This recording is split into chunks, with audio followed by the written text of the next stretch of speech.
नदी के झुकान और धीरे धीरे श्वास को पीछे की ओर झुकाई और धीरे धीरे श्वास सांस लेते लेते दोनों हाथ के का अभ्यास करेंगे। पूर्ण श्वास सामने दिखे धीरे। अब हम शीतल दंडासन से सूर्य के पीछे दिखे बाकान और इस अवस्था में सामान्य श्वास प्रश्वास के साथ थोड़ी देर बने रहिए। मंच पर विराजमान राज्यपाल श्री आर.एन. रवि जी, ऊर्जावान मुख्यमंत्री शुभेंदु अधिकारी जी, केंद्र में मेरे सहयोगी प्रताप राव जाधव जी, अन्य सभी महानुभाव, यहां कोलकाता में जुटे सभी प्रतिभागी, देश विदेश में योग से जुड़ रहे सभी साथी और मेरे प्यारे देशवासियों, 21 जून का ये दिन पृथ्वी के कुछ भूभाग पर साल में सबसे लंबी अवधि का दिन होता है और अंतर्राष्ट्रीय योग दिवस के कारण 21 जून का ये दिन विश्व के सबसे बड़े सामूहिक उत्सव का दिन भी बन गया है। विश्व के अलग अलग हिस्सों से योग की एक से एक अद्भुत तस्वीरें आ रही हैं। भारत में हिमालय से लेकर हिंद महासागर तक, पूर्वोत्तर और पूरब में बंगाल से लेकर पश्चिम में सौराष्ट्र तक पूरा देश योग की ऊर्जा से चैतन्य से भरा हुआ नजर आ रहा है। पूरा देश, पूरा विश्व एक दूसरे से जुड़ा हुआ नजर आ रहा है और यही तो योग की ताकत है। योग सबको जोड़ता है, योग सबको साथ लाता है। मैं इस अवसर पर पूरे विश्व को, संपूर्ण मानव समुदाय को अंतर्राष्ट्रीय योग दिवस की बहुत बहुत शुभकामनाएं देता हूं।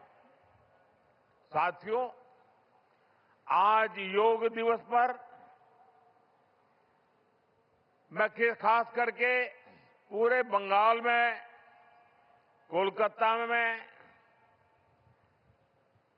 यहां बने स्वच्छता के योग के लिए भी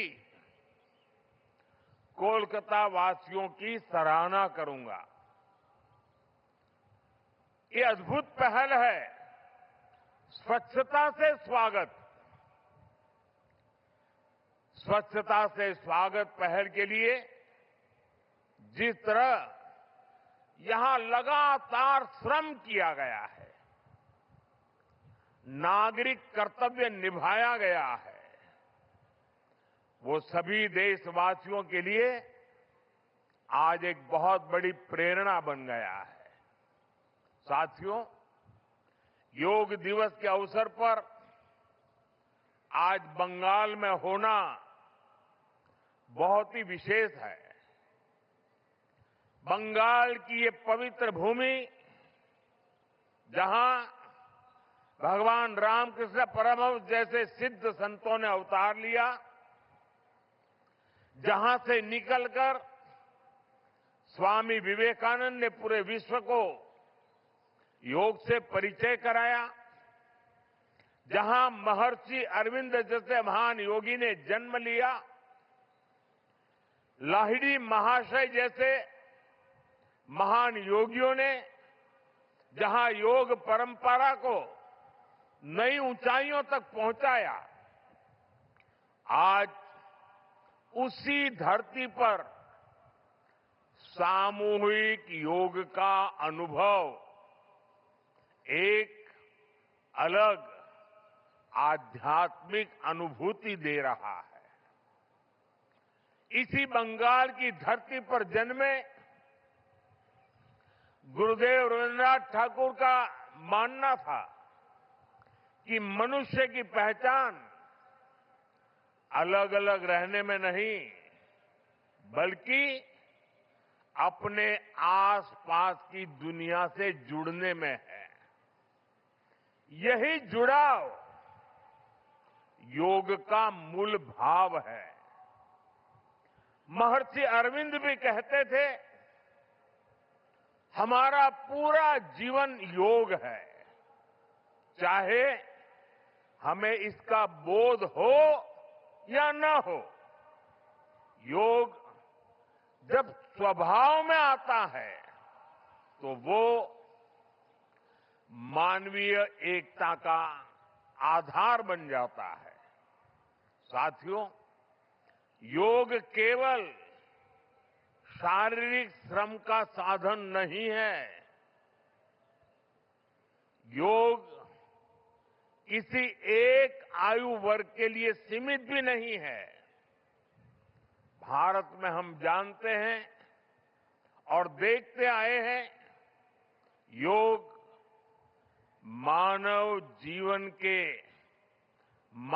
के जीवन का चेतना के साथ, ऊर्जा के साथ एक प्रकाश भी है। इसलिए इस वर्ष अंतर्राष्ट्रीय योग दिवस की थीम रखी गई है, योगा फॉर हेल्दी एजिंग। उम्र बढ़ने पर भी हम स्वस्थ रह सकते हैं, हम ऊर्जावान और सक्रिय रह सकते हैं। योग हमें इसके लिए मार्ग दिखाता है। Friends, when we speak of yoga for healthy aging, it means that we can work to ensure that age does not reduce human potential. Yoga can help human life to aspire for constant growth. Our target must be to be more flexible at 40 than we were at 20. Our target must be to be more energetic at 50 than we were at 30. Our target must be to be more resistant to lifestyle disease at 70 than we were at 50. This is where yoga can help us. It helps us tune our bodies to be flexible. It keeps our energy level high. It also helps us maintain a calm, stress-free life and help to keep lifestyle disease away. Moreover, with regular practice, yoga teaches us to remain lifelong learners of our own bodies and minds. The more we know about ourselves, the better we can manage ourselves. That is why yoga for healthy ageing, this theme must be seen as one for people of all ages, not just for the elderly.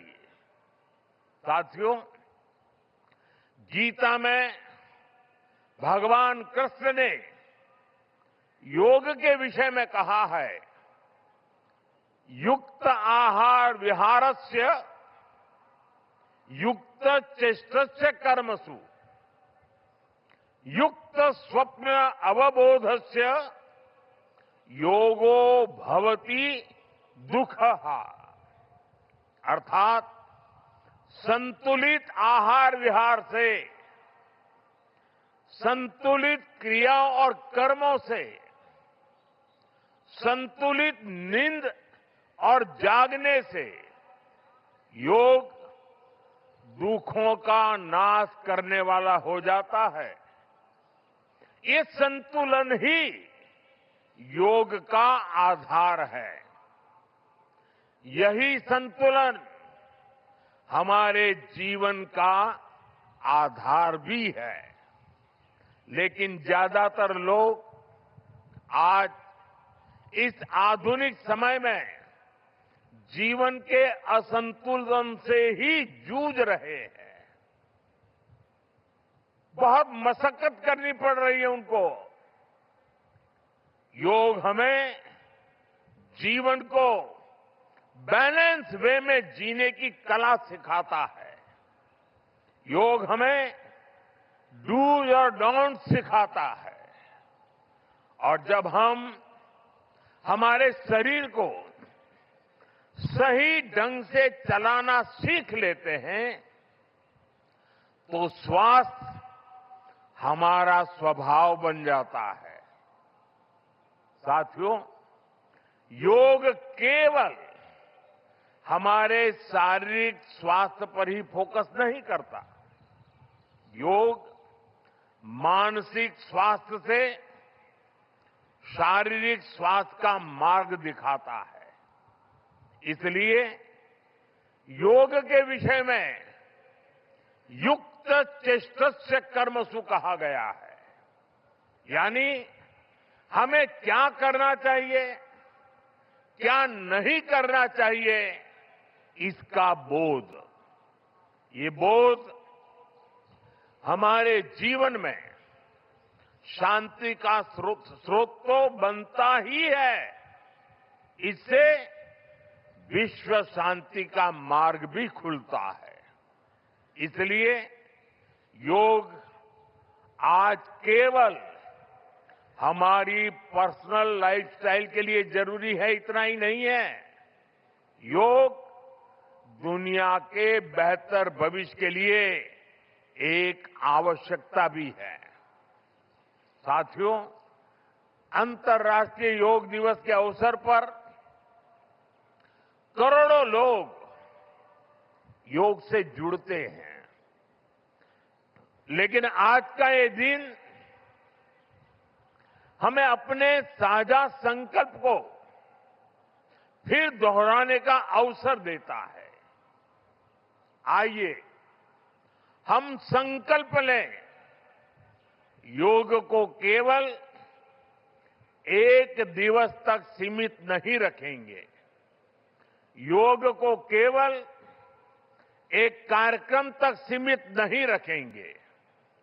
हम योग को अपने जीवन का हिस्सा बनाएंगे, अपने परिवार का हिस्सा बनाएंगे, अपनी आने वाली पीढ़ियों का हिस्सा बनाएंगे। साथियों, इसी दिशा में इस वर्ष योग 365 योग 365 की पहल को भी आगे बढ़ाया गया है। इसके तहत 100 दिन के ऑनलाइन योग कार्यक्रम का आयोजन किया गया है, जिसमें अभूतपूर्व जनभागीदारी देखी गई है। 130 देशों के 30 लाख से अधिक लोगों ने इसमें भाग लिया है। साथियों, जब समाज स्वस्थ होगा तब राष्ट्र भी अधिक सक्षम, अधिक समृद्ध और आत्मविश्वासी बनेगा। मैं इसके लिए मैं सबके लिए कामना करता हूं, सर्वे भवन्तु सुखिनः, सर्वे सन्तु निरामया। इसी के साथ आप सभी को एक बार फिर अंतर्राष्ट्रीय योग दिवस की बहुत बहुत शुभकामनाएं, बहुत बहुत धन्यवाद।